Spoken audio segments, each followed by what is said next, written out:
I stopped making to-do lists and in the process became my most organized self yet. Grab your cup of tea and let's dive into it. So I am not a go with the flow person. I have been obsessively organized since I was a little girl. For as long as I can possibly remember, I have been as organized as I could possibly be from like day one of school, for example. So when I say that I've stopped making to-do lists, this is not me wanting to step into more of my slow living energy. This is me finding a better way to do things. This comes from my experience working as a marketing and communications manager for many years, looking after big brands, managing a schedule of say 9 meetings a day. And now this comes from me managing a portfolio of clients, publishing 2 blogs, a YouTube channel episodes and podcast episodes a week as well, amongst many other things. I needed to come up with something that was going to be more effective than a to-do list. And I did that by creating systems instead that made to-do lists redundant. And the first point for how I did that is what gets scheduled gets done. This was something that really stood out to me when I was in my mid-20s and I read David Allen's book, Getting Things Done. At the time, I was working full-time in a management role. I was working on the weekend in fashion for fun. I was studying as well with the Chartered Institute of Marketing, and I had a pretty active social life in my 20s too. And this book really helped me to understand where that stress comes from and how to manage a lot of priorities. And one of the main things that really stood out to me was that he highlighted that stress comes from what is in your head and not yet in a system. And I think part of why we love to-do lists is because it gets things out of our head and onto paper, which is great. I think that is a great first step. But what is more important, I think now anyway, is how you're actually putting that into an actionable system.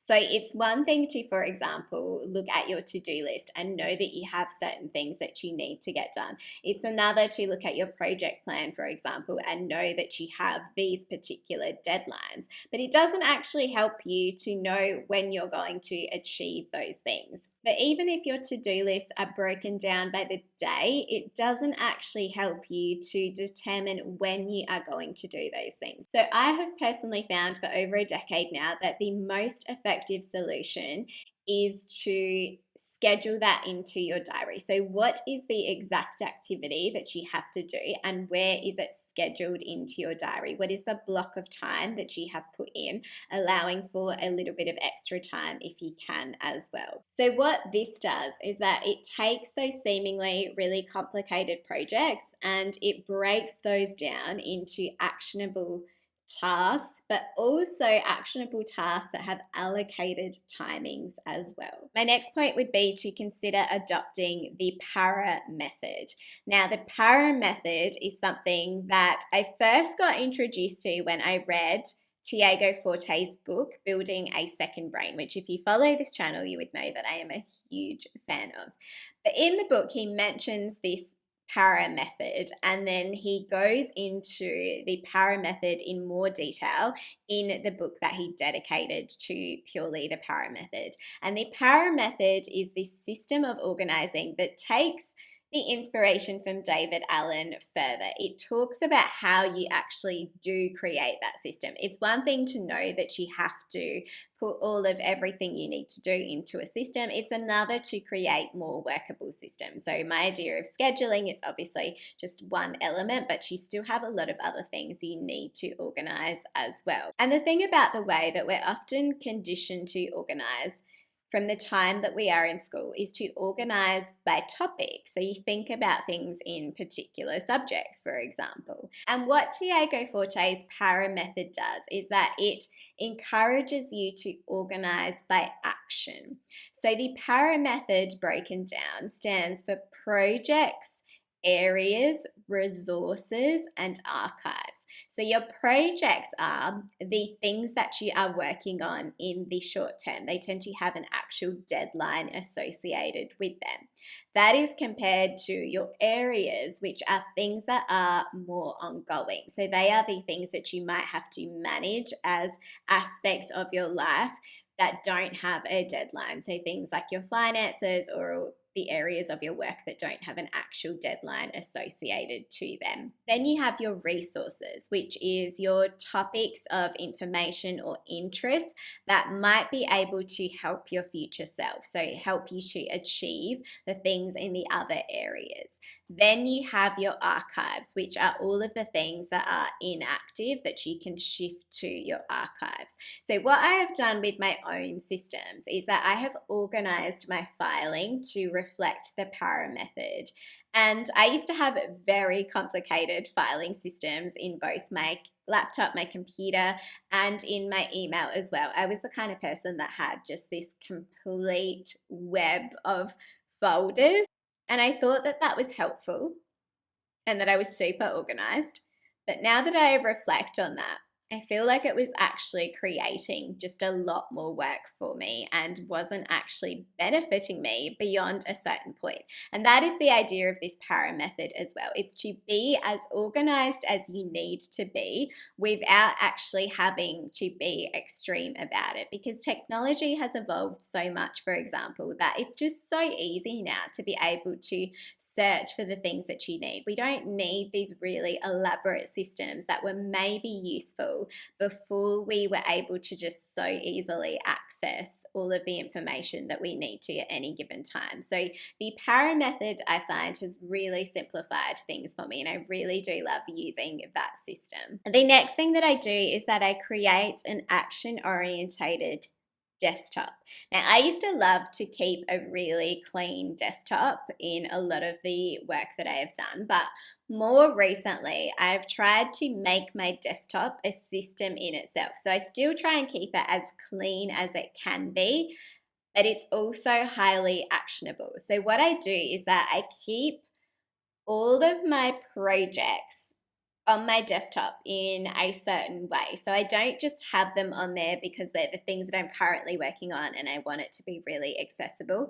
I keep them on there in a visually strategic way. So for example, the rows and the columns are organized in this very particular way. This is making me sound like I'm really obsessively organized, which I am. But the rows and the columns are organized in a particular way. So they are organized for action, or they are organized by stages. So for example, if I am managing multiple clients at a time, I know from where they are positioned on my desktop, what row or what column they're positioned on, as to what stage that particular project is in. So that automatically, within just milliseconds, without me even having to think about it, tells me what I have on in particular areas and what the workload is in particular areas, or maybe what's outstanding or what I might need to follow up, for example. Then what I do in addition to that is I don't just have, for example, the folder relating to a client or to a project. I will also then keep certain documents outside of those folders. So if, for example, I'm working on something for a particular client, I will have that client's project on my desktop, and I will have the document that I'm working on that day, for example, outside of that folder. Or a document, for example, that I need to send to a client or that I need to send to someone else. All of the things that I need to action are noticeable because of the files that I have sitting just outside of those folders as well. So I can see my to-do list visually in that way too.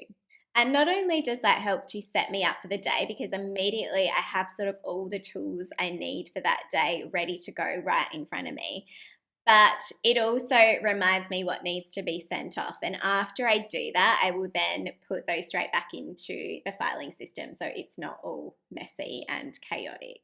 And then once those particular projects are done with clients, I will then move those into the other folders as a part of the Para method too.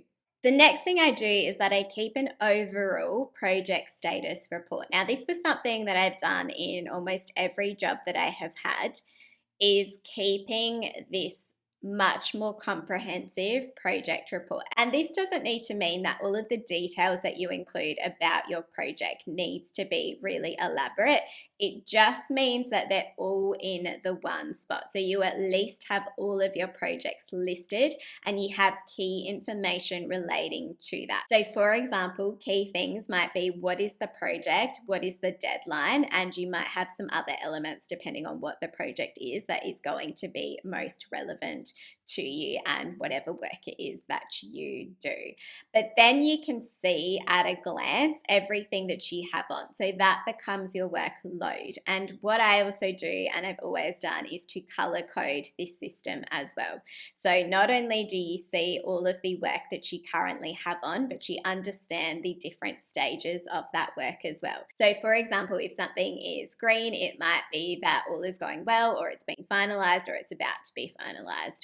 Or if, for example, something is, say, yellow, it might give you an indication that there is a potential holdup in that area that you need to do something about, to action, so that it doesn't become something that is in the red, for example, which is something that has had an actual delay or you notice has a particular issue related to. Whatever system you choose, the idea is to make it also a visual document for you. So it doesn't just become this overwhelming spreadsheet, but it becomes something that you can action. It becomes something that is giving you cues about what you need to do next. My next tip is to make your inbox actionable. Now, I know this can be a challenge depending on the amount of emails that you receive as a part of your work, but I know even in the busiest jobs that I have had, I've always tried to get my main inbox down to a really manageable level. And now I try and make sure that the only items in my inbox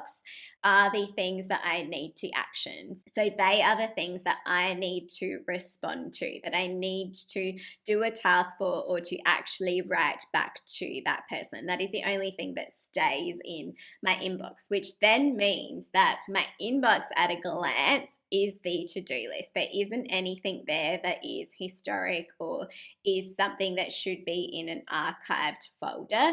It is my to-do list. So I can easily see that when I go into my inbox without actually having to write that down on a piece of paper that I need to get back to so-and-so.